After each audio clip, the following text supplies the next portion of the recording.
Ji ber şer û pevçûnan li navçeya Sûreya Amedê kevir li ser kevir nemaye. Gelek ciyên dîrokî hatine rûxandin û bi hezaran kes jî koçber bûne. Maketa Sûrê ku 21 sal berê hatibû çêkirin jî ji dijwariya şer para xwe girt. Maket tam 4 meh di nava şer de ma û hate gulebarankirin. Sazkarê wî niha hewl dide ku maketê ji nû ve ava bike. Li vir komple Sûrîçiye ye. Camiyane, kilisene, hamamene, xanene, mescid, medrese van tişevane. Gulel caman ket yani. Fazla cam hasar evkirine.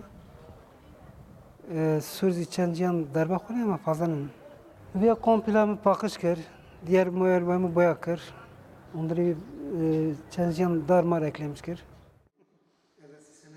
Beriya şer û pevçûnan turîstên ku dihatin Sûrê li ser vê maketê bernameya xwe ya geşt û guzariyê diyar dikirin. Lê niha li derdora maketê bêdengiyekî mezin heye. Vergüte ayrılığına var yalnız vere dar verdi. Cam şikaya vere tkes zarar diyor.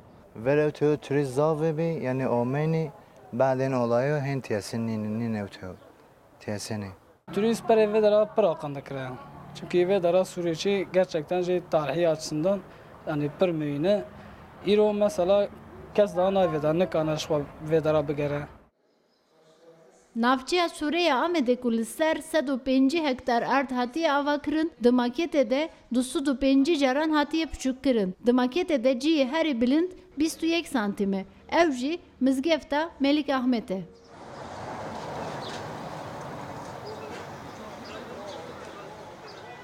Daxwaza xelkê Sûrê ew e ku ji bo ku di pêşerojê de turîst werin bibînin, ev şopên gulêbarankirinê her wek xwe bimînin. Gönül Morkoç, Ruda û Amed.